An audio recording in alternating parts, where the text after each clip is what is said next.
اس کی تیاری کے سلسلے میں سب سے پہلا کام کیا ہے؟ پنجگانہ نماز با جماعت، یہ پہلا کام۔ اگر آج سے ہم نیت کر لیں گے تو رمضان میں پھر پنجگانہ نماز کی پابندی مشکل نہ ہوگی، بلکہ انتہائی آسان ہو جائے گی، کیونکہ ہم نے پہلے سے شروع کر رکھا ہے۔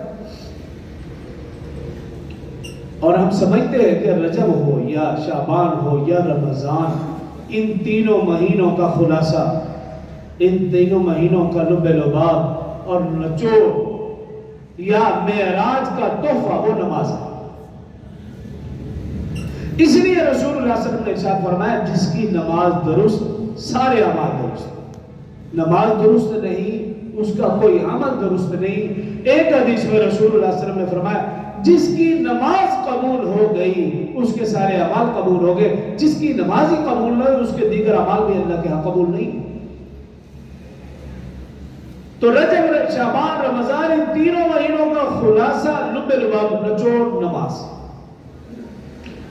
اور آپ اس کی اہمیت کا اندازہ اس سے لگائیں، جتنے بھی احکامات ہیں، روزہ ہے، زکوٰۃ ہے، حج ہے، صدقہ و خیرات ہے، جہاد ہے، دعوت و تبلیغ ہے، جتنے بھی احکامات ہیں سارے کے سارے اللہ نے مکہ میں، مدینہ میں، سفر میں، حضر میں وحی کے ذریعے، حضرت جبرائیل کے ذریعے نازل فرمائے اور فرض پر نازل فرمائے۔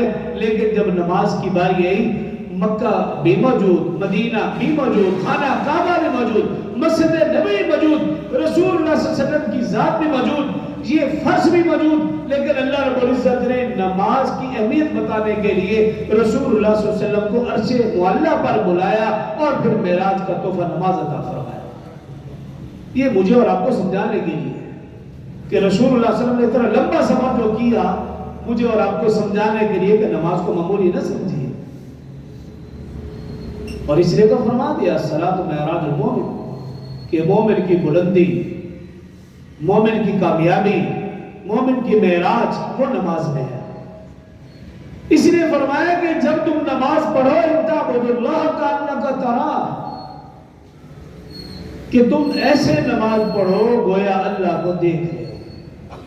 اور اگر یہ کیفیت پیدا نہیں ہو سکتی تو فرمایا کم از کم یہ کیفیت ضرور پیدا ہونی چاہیے۔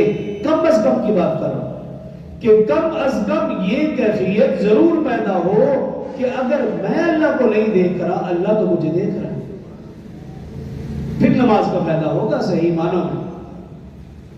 اور میری اور آپ کی جو کیفیت ہے ہم اچھی طرح جانتے ہیں کہ ایک لمحے کے لیے بھی ہماری توجہ نماز کی طرف، نماز کے الفاظ کی طرف، الفاظ کے ترجمے اور معنی مفہوم کی طرف جاتی نہیں۔ دوران نماز ہم اپنے کاروبار کا، معاملات کا، مسائل کا، سارے کا حل نماز میں نکالتے ہیں۔ ہمارا دھیان، ہماری توجہ نماز کی طرف ہے ہی نہیں۔ کم از کم یہ کیفیت، ایک اور حدیث میں یوں فرمایا کہ تمہاری نماز ایسی ہونی چاہیے جیسا کہ زندگی کی آخری نماز ہے، کہ اس کے بعد موقع نہیں ملنے والا۔ تو انسان کی اس نماز میں کیا کیفیت ہوگی جب وہ یہ سمجھتا ہو کہ آخری نماز ہے، اس کے بعد موقع ملے گا ہی نہیں۔ صحابہ کرام، اہل بیت اعظام، اولیاء کرام کی نمازیں اور ان کے واقعات بے شمار ہیں۔ حضرت علی رضی اللہ عنہ کا مشہور واقعہ کہ ایک جنگ میں ان کی پنڈلی پر تیر لگا اور کچھ ٹکڑا پنڈلی کے اندر رہ گیا۔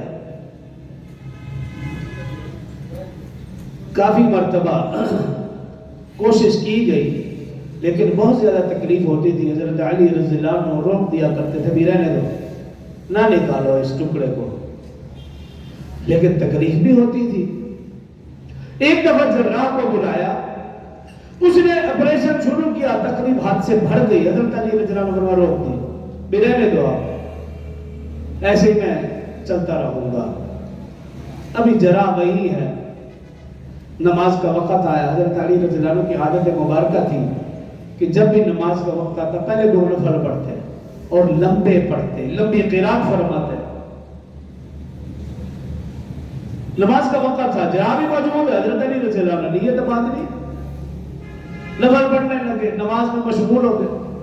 اب صحابہ اکرام تشریف فرما ہے، صحابہ کرام نے یہ موقع غنیمت جانا، آپس میں مشورہ کیا، جراح کو بھی بلایا اور کہنے لگے بھی دیکھو یہی موقع ہے، حضرت علی رضی اللہ عنہ نماز میں ہیں، آپ اپنا کام شروع کر دو۔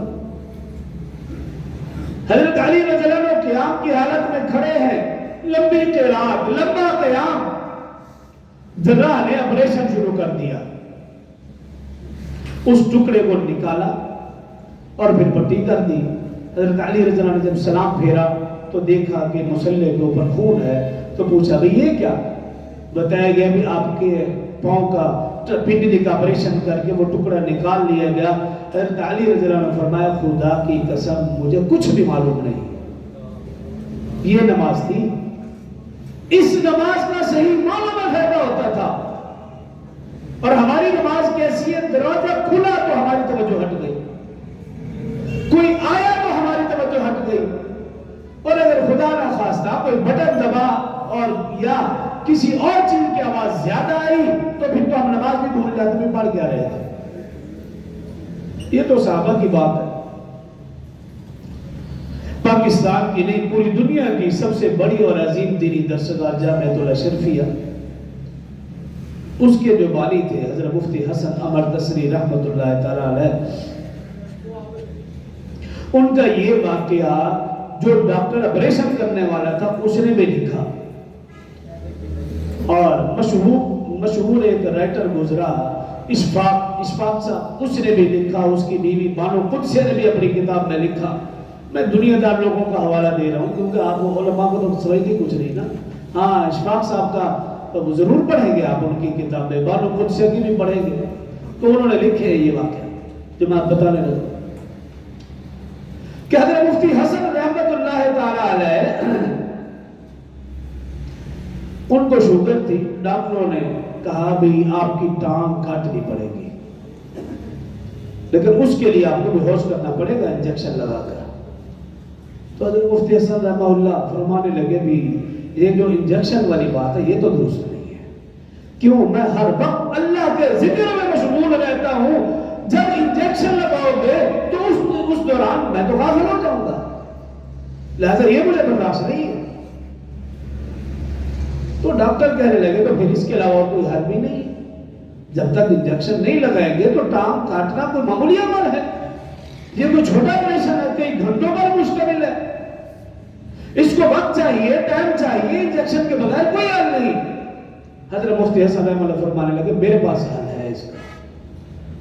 وہ ڈاکٹر نے لکھا اپنی کتاب میں کہ حضرت مفتی حسن رحمہ اللہ فرمانے لگے میرے پاس حل ہے اس کا۔ ڈاکٹر نے پوچھا کیا ہے؟ فرمایا کہ میں رومال اپنے چہرے پر لے کر اللہ کے ذکر میں مشغول ہو جاتا ہوں، تم اپنا کام شروع کرو، اور جب کام کر چکو تو مجھے آواز دے دینا تو میں اٹھ جاؤں۔ اور وہ ڈاکٹر اپنی کتاب میں لکھتا ہے، اشفاق صاحب لکھتے ہیں، بانو قدسیہ لکھتی ہے، ان کی کتابیں پڑھنے والی ہیں، اس لیے میں بار بار نام لے رہا ہوں کیونکہ دنیا دار طبقہ کہتا ہے کہ کیڑے مولوی کی کتاب پڑھی ہے، تم مولوی کو چھوڑو ان کی پڑھ لو، یہ تو تمہاری کمپنی ہے نا۔ تو حضرت مفتی حسن رحمہ اللہ نے پھر ایسے ہی کیا، رومال اپنے چہرے پر لیا اور اللہ کے ذکر میں مشغول ہو گئے۔ ڈاکٹر نے سمجھا کہ یہ مولوی ہے جیسے عام مولوی ہوتے ہیں، تھوڑا سا ہلایا جلایا، سرنج بھی لگائی بھی ان کو ہلے حرکت کرے تاکہ ہم کہہ سکیں بھی یہ مشکل ہے، لیکن کچھ بھی نہیں، وہ اللہ کے ذکر میں مشغول ہے۔ جب ڈاکٹر نے تسلی کر لی بھی کوئی بھی حرکت نہیں ہو رہی تو پھر ٹانگ کا آپریشن کیا، کاٹا، کئی گھنٹوں پر مشتمل تھا۔ وہ ڈاکٹر لکھتا ہے کہ میں یہ دیکھ کر حیران اور دنگ رہ گیا، جتنا بھی میں آپریشن کے دوران دیکھتا رہا کہ آپ اپنے ذکر میں مشغول رہے، سانس بھی چل رہا ہے، سب کچھ ہر چیز بحال ہے، لیکن آپ کو تکلیف محسوس نہیں ہو رہی۔ آپریشن مکمل کرنے کے بعد، پٹی باندھنے کے بعد پھر آواز دی کہ حضرت آپریشن مکمل ہو چکا، تو حضرت نے اپنا رومال سر سے اپنے چہرے سے ہٹایا اور کہا مکمل ہو گیا، اور کہا شکر الحمدللہ۔ یہ لاہور کا واقعہ ہے، حضرت مفتی حسن رحمہ اللہ جامع اشرفیہ کے بانی، یہ ان کا واقعہ ہے۔ تو ان حضرات کی نماز اور ان کا ذکر اور یہ واقعات بتا رہے ہیں کہ صحیح معنوں میں نماز ان کی تھی، صحیح معنوں میں ذکر وہ کیا کرتے تھے، میرا اور آپ کا ذکر کا دکھلاوا، ریاکاری، یا اپنے فائدے کے لیے بھی یہ پڑھوں گا تو مجھے یہ فائدہ ہوگا، یہ پڑھوں گا تو میں فلاں بیماری سے بچ جاؤں گا، یہ پڑھوں گا تو نظر بد سے بچ جاؤں گا، یہ پڑھوں گا تو یہ فائدہ ہوگا۔ میں اور آپ اللہ کا ذکر یا قرآن پڑھتے بھی ہیں وہ اپنے مقصد اور مفاد کے لیے، اللہ کی رضا کے لیے نہیں۔